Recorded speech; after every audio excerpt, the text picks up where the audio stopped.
So I think we know and we understand well now that God wants elders in every church.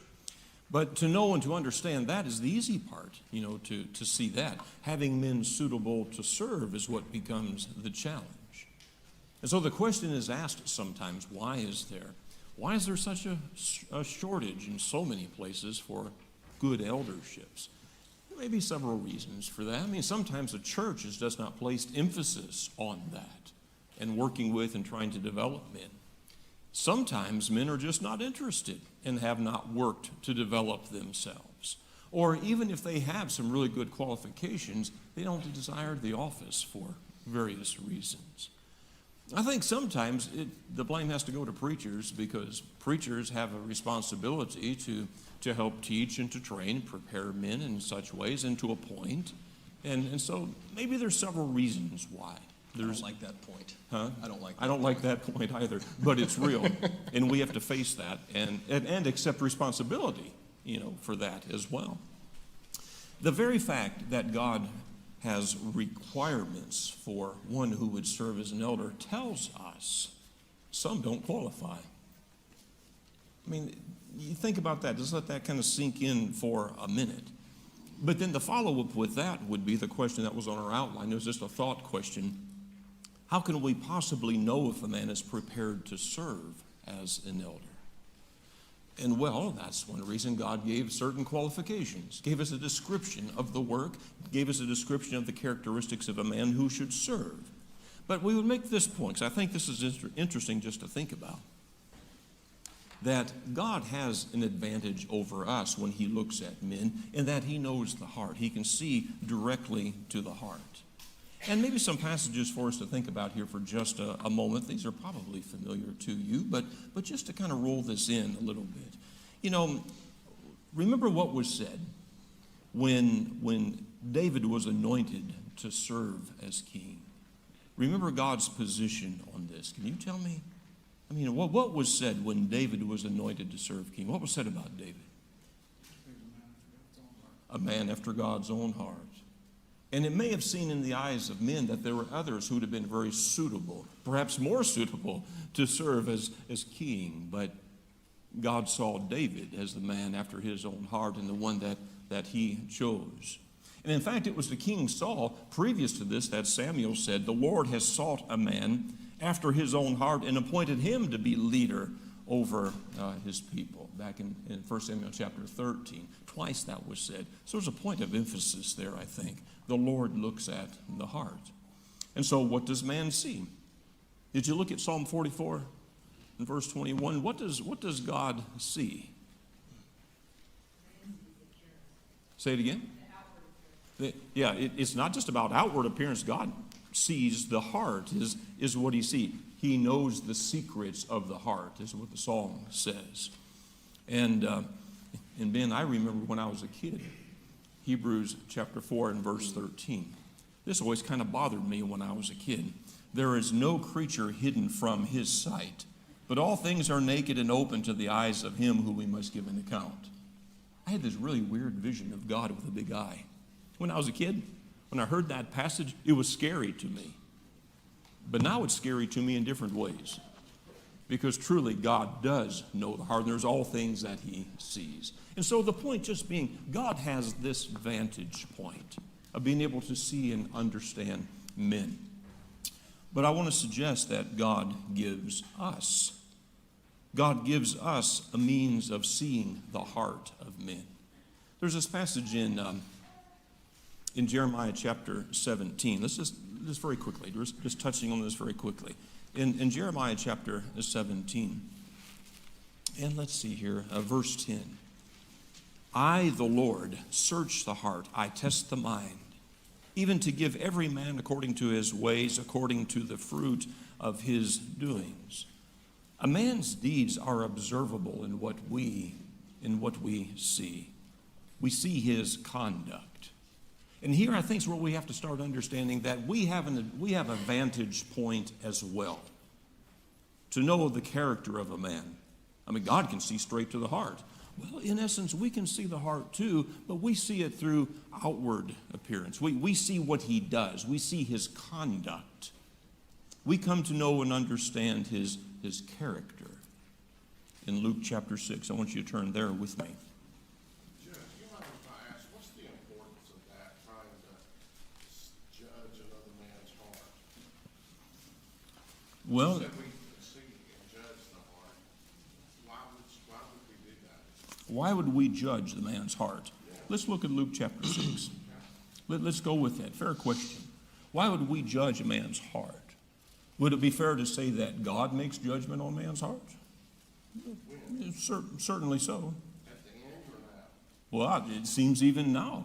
I mean, like what about when he was looking at David to serve as king? It was a judgment then, wasn't it? But if we were judging him, he was a murderer, an adulterer, and many other things, we would have been wrong. But God sees something different. So my question was about judging the heart. Why do I need to judge another man's heart? That's all. Let's look at Luke chapter 6. See what Jesus has to say.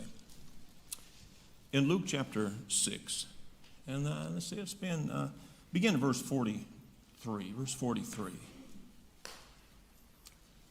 For a good tree does not bear bad fruit, nor does a bad tree bear good fruit. For every tree is known by its own fruit. For men do not gather figs from thorns, nor do they gather grapes from a bramble bush. A good man out of the good treasure of his heart brings forth good fruit, and an evil man out of the evil treasure of his heart brings forth what is evil. For out of the abundance of the heart his mouth speaks. A little insight from Jesus that we can know something about the heart of men. Our judgments are made based on what we see, by what they do and what their actions. And we think about the warnings throughout the Old Testament and the New Testament. Think of some of the warnings of the apostles concerning those who were teachers of false doctrines, those who are false prophets, false apostles, false preachers. Peter says in 2 Peter, throughout that book, really, as he gives warnings, he's talking about making some judgments based on what you hear and what you see. Judgments to be made based on what Scripture says, based on what God says. That's our case. That's our point of judgment, is based on what God says. So do we have judgments to make at times about the things that men do? Yes, I think we do. I think. For somebody for a leadership position, you have to know something about them in order to trust their judgment. Well, when we make application to the eldership, we've seen a lot of reasons why there are judgments that have to be made based on what we see and what we know of a man, that there are judgments to be made. Sometimes, sometimes we step away from the fact. Some would say we can't make any judgments of man's heart. That's not what the Lord says. That's not what Scripture indicates. At times we are in a place and a position where there are judgments have to be made based on what we see and what we know. Judgments have to be carefully made. We're not in the position of God. But nonetheless, as we bring this back around, just looking here at the idea of looking for men, selecting men who would serve as leaders in the church, yes, judgments have to be made. Because we are not in God's position and we can't see their heart and their mind, we have to use the evidence that we're given, which would be what they say, what they do, how they treat people. That's the only way that we can make the best judgment with what we're given. Absolutely, and it is in that way that we get a glimpse of their heart. Joe, I think we also have to think about, when we talk about a person's heart, there's a general, what is the general direction of their heart? But then we also have seasons where even a person with a good heart generally, over the course of his life, he might have moments where he does some pretty horrible things, right? And you go back to the point about David, Charles. Mm-hmm. Long before David was king, God said something about David's heart, that he had a good heart. Well, that doesn't mean that David's never going to have seasons where he does things that are wrong or sinful. Of course he will. But still, his heart is trending and is pointed in the right way, because even in those moments of David's darkness, when he was approached by Nathan, he admitted it, and he said, you know what, you're right. I am the sinner. You're right. So that tells us something. We're not talking about sitting in judgment of a person's heart as in we're giving their final sentence of, up or down, heaven or hell. But as we're talking about in this class, we do have to assess somehow, if we're going to choose someone who's going to be a leader among God's people, and that person must be selected from God's people, we have to have something to go on. And as Jesus said in Luke 6, all we have is what their output is. Mm-hmm. Yeah. I totally agree with that. Mine is judge not, lest you be judged, which is the condemnation. But the judgment of other men is probably the biggest trap that we have as Christians, in my opinion. That's what But judge not to be not judged is a passage so often used to say we can't make judgments, but that's not the context at all. condemnation. I didn't say just a judgment. Jesus is making a statement in the context about the need of making judgment, but making righteous judgment. And so it's not a text about not making judgment, it's a text about making judgment. About making not condemnation. Okay. All right, so we had a couple of exercises to work on here. That takes us to a couple of passages. I think we need to read these, Ben, and get them in our minds. 1 Peter chapter 5 is where we're going to first. 1 Peter chapter 5. So one of the things that we have not really talked about thus far this quarter is some of the terms that are used to talk about men who serve the church in this capacity.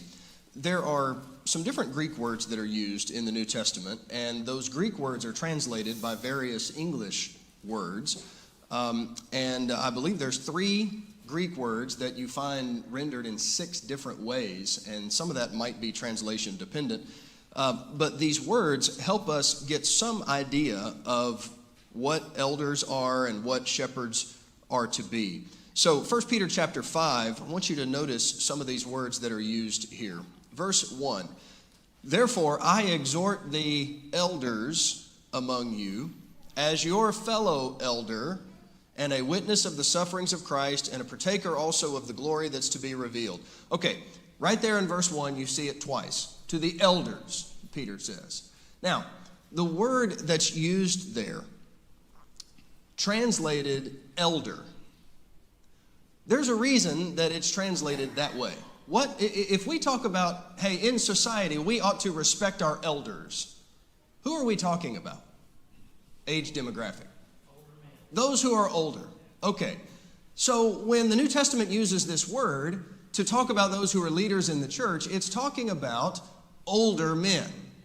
Now, we need to qualify this a little bit, okay? I want you to notice it does not say someone on Social Security. It doesn't even say AARP. I don't know what constitutes older. Maybe that's something that we have to make a judgment on. But Joe, you and I have known men who have started serving in this capacity at a very young age. Early to mid 40s in one instance that we know of. Not often. Yeah, it's pretty rare, but it has happened. Because it's somewhat qualified then by what the characteristics Sure, are. that's right. So we're not talking about a 25-year-old, okay? There is a reason that this word elder is used. It implies someone who's got, well, maybe they're a little long in the tooth, okay? Does anybody know what that means? You know what that means, right? Oh, yeah, I think I know. Yeah, well, you know what it means for sure. Okay, I got a lot of confused looks when I said that. Look it up, long in the tooth. Not right now, though. Okay, we're talking about someone who has some maturity about him and so forth. Okay, now look at verse 2. Here's another word. Shepherd the flock of God among you. So here, that word, shepherd, is not used as a noun, it's used as a verb. This is an instruction. You are to shepherd the flock of God. It's a verb here, but that's another Greek term that is used.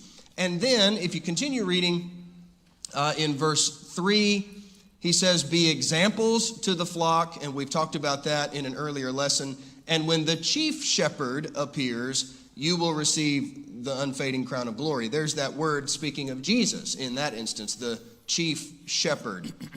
All right. You often see this word in the Greek, and it's translated by the English words shepherd, or your version might say pastor. Shepherd or pastor. That one's easy to remember. Pastor sounds a lot like pasture, which is where shepherds hang out, right? So if you think about that idea, it will help you remember this Greek term. Shepherds, pastors. Which, Joe, I think that brings up something that maybe we need to take a quick sidetrack on and just talk about a little bit. So, Pastor Ben, tell me. Yeah. Okay, so in the New Testament, we don't see this word used of preachers. We see it used of elders. And I know that in the denominational world, this has been obscured and made difficult to see, because there is rarely a week that goes by that someone doesn't say to me something about, oh, you need that pastor parking spot out in front of the hospital, or, we have I might take that. Pastor. Oh, no, I do take that. I do. I just don't, I don't even mess with the nomenclature of it, but that happens almost all the time, doesn't it, Joe? Okay, that seems to me like that's something that happens so much more now. If you're somewhere, well, what do you do? Well, I preach. Oh, you're a pastor. Well, so how do you deal with that? That's not the time for the discussion on that. If you're trying to work into a spiritual You mean you don't launch into a big, long discussion about Greek terms? Not then. I say, well, I preach for a church over that's never in been Taylor's. effective. Okay, but what I'm saying is that so many people now look at a preacher, oh, pastor, okay, that I've seen this has affected even Christians sometimes. I think we get confused, because sometimes I've had people say, they're introducing me and they go, and here's my pastor, and I'm going like, is one of the elders here? And I'm going like, no, I'm not a pastor. Ben is not a pastor. This is the definition. Here's what we're seeing as in text here, what Scripture would view as a pastor. Yeah. It's one of the elders. It's not a preacher. A preacher could serve as a pastor. Yeah, I'm glad you went there. Okay. Because that's actually, let's look at that. Let's go to 1 Timothy chapter 5. 1 Timothy chapter 5 and verse 17, you see that idea here. 1 Timothy 5 and verse 17, the elders who rule well are to be considered worthy of double honor, especially those who work hard at preaching and teaching. So Paul does say there is the possibility that a man might be serving as an elder, but also labor at preaching the gospel. He could serve in both of those capacities. In that case, the preacher would be a pastor. But Joe and I are not pastors of the Taylor's Church. Okay, there's one other term that is oftentimes used. Let's go to Hebrews chapter 13. We're not going to spend much time on this because we've read this verse so many times. No, wait a minute, Joe. I said the wrong one. I thought so. I'm sorry.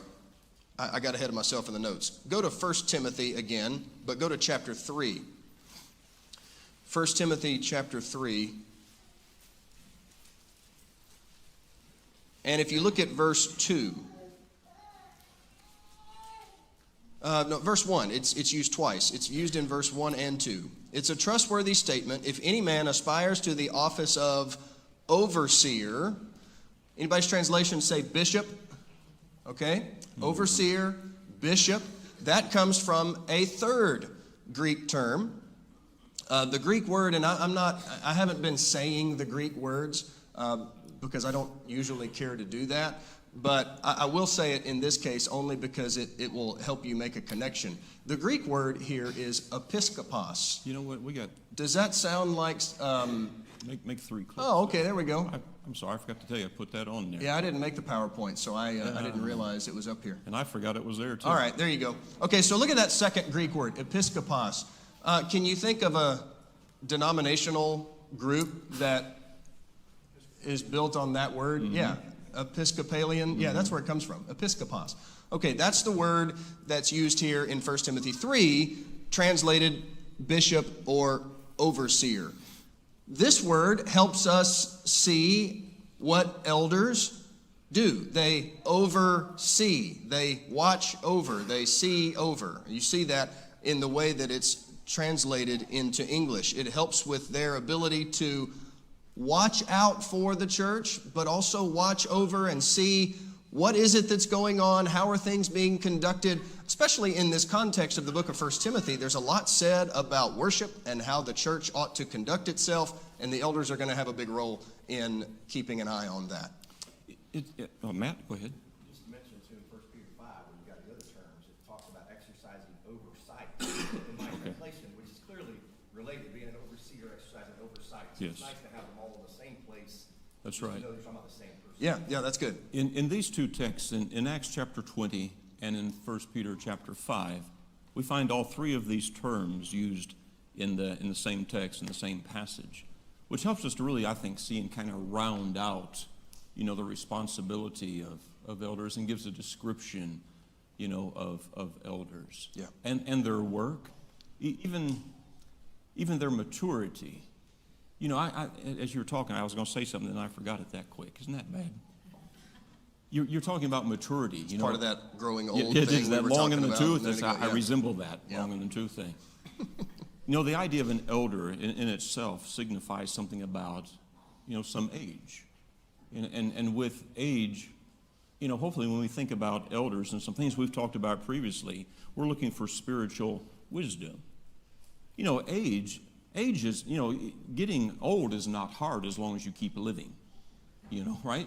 I mean, everybody gets old, but that does not necessarily, you can be mature in age, but that does not equate to maturity in wisdom. Yeah. Okay, Right. and so there's a little bit of a distinction there that has to be made. It's not just Yeah. looking for someone who's older, but they've done something with that We age. all know young children who have old souls who Yeah. show maturity at an early An age, early but age. we also know old folks who act like little children, Yeah, and right, there's right, a spectrum for sure. Yeah. All good right, point, good so point. yes, sir. I think it'd also be well to mention those who use the old King James Version, the word feed is It's used. translated pastor in 1 Peter 5:2 and Acts 20. Okay. Oh, that's good. That's right. Okay, that's right. The word feed the flock. Obviously, it's a verb, and there the word pastor the flock, is used as a verb. That's right. Yeah. All right. Now let's go. If you're still there, 1 Timothy 3. Let's read a couple of passages that are pertinent to our next few lessons, because and Joe, we're going to work together on this next section, Sure. I believe. So where we're going for the next 3 weeks is getting into the qualities that these men should possess.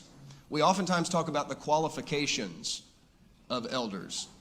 I kind of chafe a little bit at that term, and I'll talk about that some more next week, just a little bit, okay?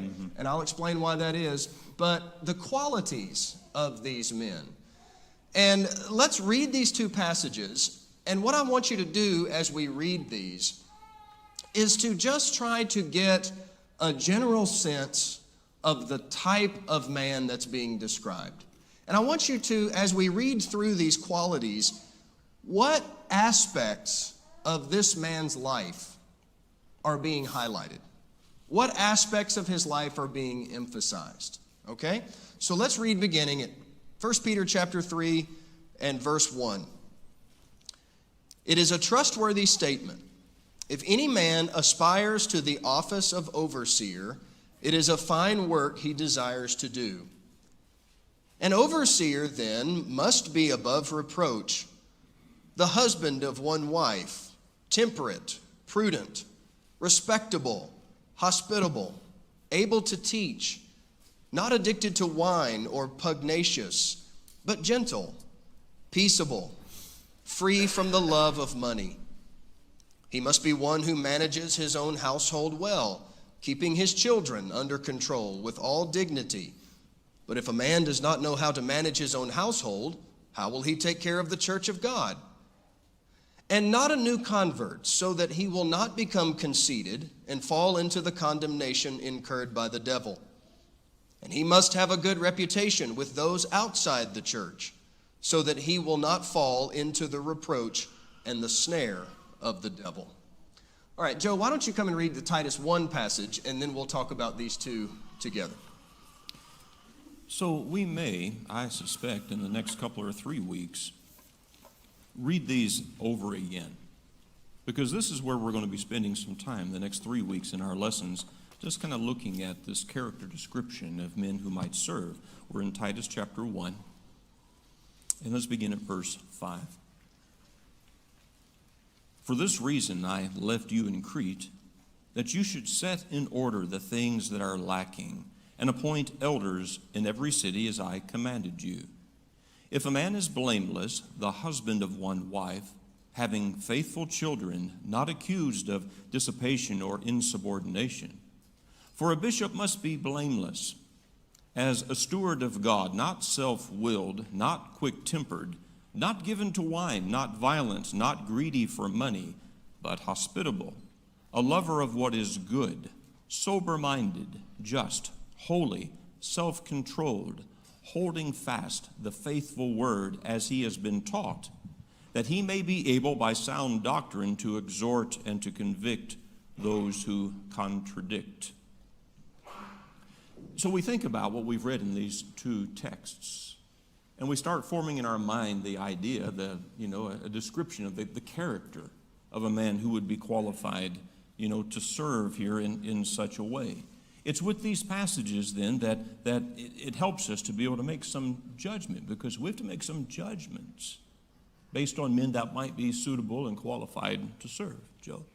The very next verse, 10. Goes on for reasons why we're looking for men with these qualities. We talked about this a little bit before, but looking at verse 10, for there are many insubordinate, both idle talkers and deceivers, especially those of the circumcision, whose mouths must be stopped, who subvert the whole households, teaching things that they ought not, for the sake of dishonest gain.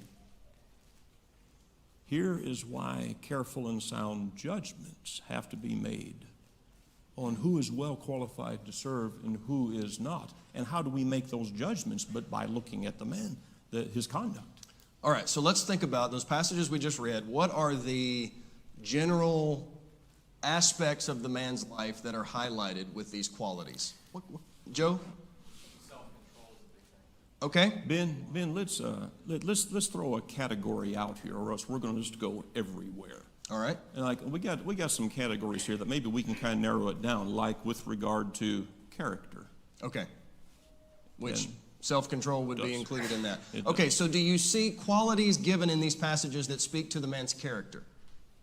Several of them, right? Okay. Like what? What stands out? Having a good reputation. Okay. Good reputation. Yeah. Blameless. Faithful.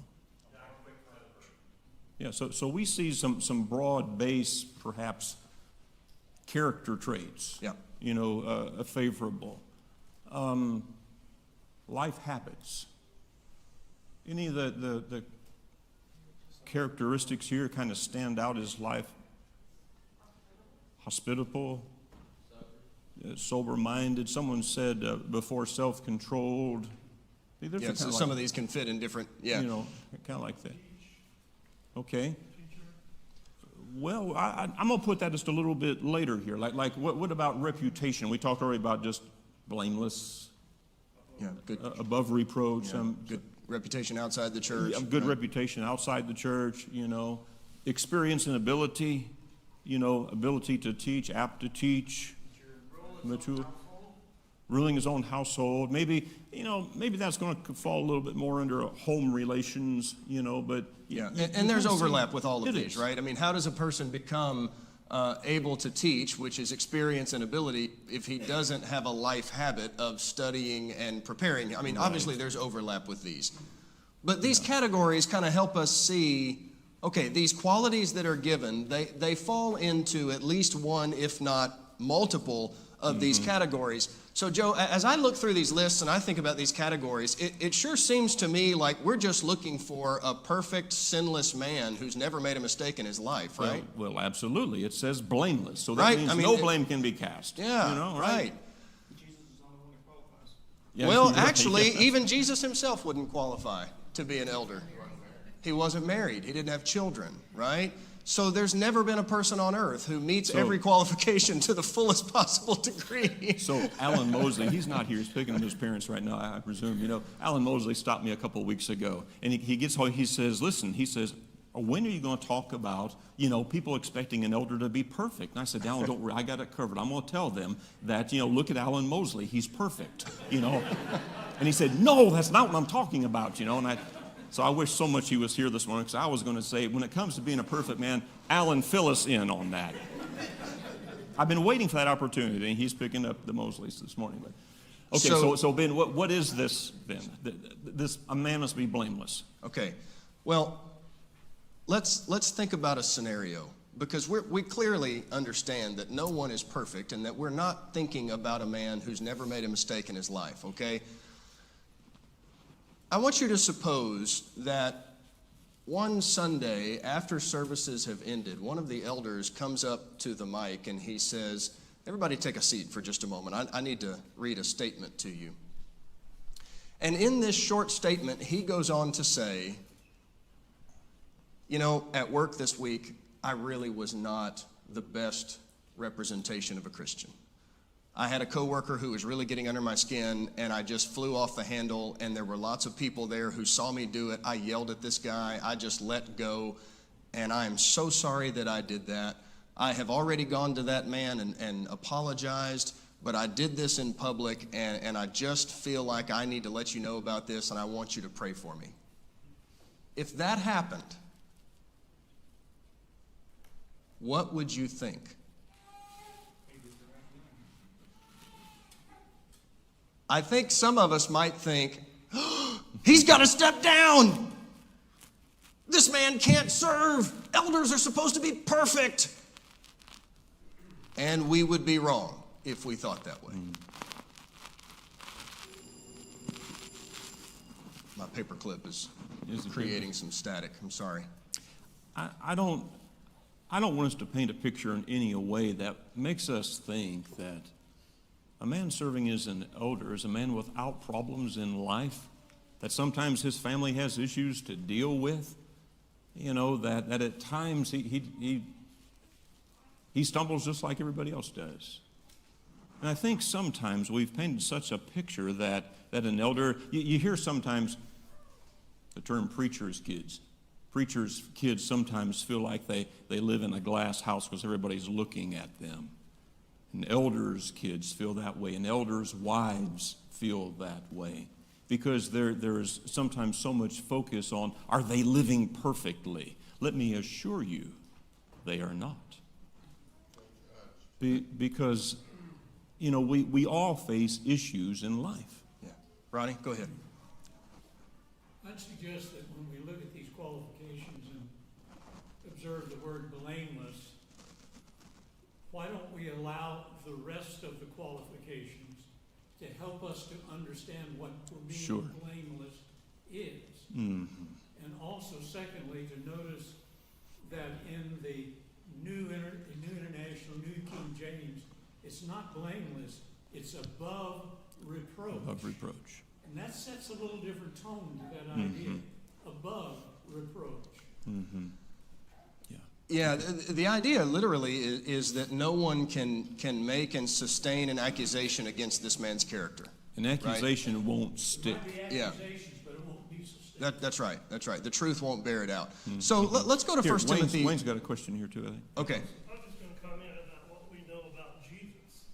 I mean, he would, I think, qualify as one who is above reproach. But at one time, he got kind of excited in that He demonstrated some anger, throwing chairs around. you know. I'm not sure Sure. but Yeah. he got excited. He was excited. Yeah, but he did it with a smile on his face, Wayne. He made that whip and drove him out, but he was smiling the whole time. There was some controlled anger there. He made his point. All right, That's so what look was at 1 happening. Timothy 5, because there's something here that I want us to make sure we don't miss this. We looked at verse 17 a moment ago about elders who work hard at preaching and teaching. But look at verse 19. Do not receive an accusation against an elder except on the basis of 2 or 3 witnesses. Those who continue in sin rebuke in the presence of all, so that the rest also will be fearful of sinning. If someone comes to you and says, hey, I know one of the elders is guilty of this kind of sinful behavior, Paul says to Timothy, don't even listen to that accusation unless there's multiple witnesses. Mm-hmm. But in verse 20, those who continue in, who is that talking about? It's talking about the elders. Mm-hmm. If this accusation is confirmed by witnesses, then if this man continues in sin, rebuke him in the presence of all, that the whole church may be fearful. This is talking about elders who can get involved in sin. We talked about Acts 20 when Paul gave that warning to the elders of the church at Ephesus. Yeah. Be on guard for yourselves. This will come Watch from out, guys. Mm-hmm. There are traps out there for you. So even the New Testament does not have this expectation that elders are men who never make mistakes. Mm-hmm. They can. And when they do, they must be corrected and they must be dealt with. And, you know, elders can receive forgiveness just like I can. Sure. Blameless people forgiveness sometimes. If you're forgiven. Yeah, I can see where you can go with it. Yeah. Okay, no yeah. There. Right. Okay, so the bell's going to ring here in about 1 minute. In that case, the word used there was rebuke. It wasn't stone. Yeah, that's right. Yeah, that's right. Good point. Jeff's comment was in verse 20, it says rebuke them in the presence of all. It doesn't say stone them to death. Right. All right. And it also doesn't say they have to step down. That's right. If the man shows a good heart and he repents and he changes, then all right. So we have to have this understanding that elders are men who are feeble, and they have temptations just like we all do. But I think sometimes when we get into this position discussion, if a man desires the office, he's in a position, he's above that. Well, we want him to lead the right kind of life, as we've been saying all along. But there are going to be temptations and times where they fail. So the next couple of weeks, we're going to be studying these qualifications a little more closely. Lesson number 8 is in the hallway. Please pick that up and kind of work through the outline there. Thank you for being here this morning.